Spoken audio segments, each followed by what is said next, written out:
Stone Street is a very classic street in the financial district in Manhattan. Now, the financial district is all the way at the most southern part of Manhattan, so you're gonna have to go all the way downtown if you want to visit Stone Street. Now, why is it called Stone Street? Because it's a literal street made of stone. So you might think like, okay, what's so special about that? A lot of streets that were originally stone back in the day have now been paved over and are no longer stone. So there's only a certain amount of streets that are stone, cobblestone streets throughout all of Manhattan, and this is one of them. And this is also considered a historic street in Manhattan. So why is this cobblestone street so famous? On this street, there's a bunch of different bars and restaurants all on this one small street in the financial district. And it gets very, very busy throughout the day. I would say around like happy hour time after work, you do get a lot of traffic there. On the weekends, you do as well. They do, during the summer, a lot of outside dining. And in the winter months when it's allowed, they do have some outdoor dining and like those bubbles as well. So it is just very, very popular place to meet up with like friends, groups, crowds, and go after work or on the weekends for brunch. Now, the financial district as a whole is filled with a lot of very, very small, narrow streets. And I would say that Stone Street is kind of one of them.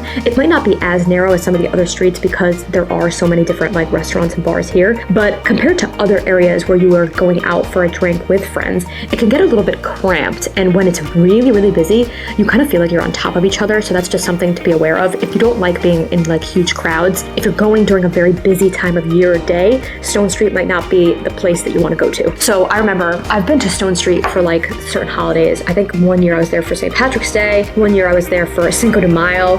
All those times where it's kind of like a celebration based around like drinking with like friends, it can get very, very, very, very packed, chaotic, and crazy to the point where like you might not even be able to get a seat somewhere. You might just be like standing like in a corner with your friends. So just be prepared. It's a very fun environment in those type of like holidays, but at the same time, get there early and try to like figure out where you're gonna go because it can get that crazy there. So that's gonna be overall your guide to Stone Street. So I'm not gonna go over too many particular bars on the street just because honestly a lot of them have like turned over the past couple years. So a couple years from now, 5 years from now, 1 year from now, it might be different places. So I'm probably gonna do another video kind of going in depth into each individual bar, not only on Stone Street, but all over Manhattan. So look out for those videos, but I just wanted to give you a general guide to Stone Street in this video. So to get to Stone Street, I would say like the best subways to take to Stone Street if you're coming in on the subway would probably be Bowling Green, Rector Street, and Broad Street are probably all within like, maybe I would say like 5 minutes walking distance to Stone Street. The financial district as a whole is very, like I said, narrow and kind of compact.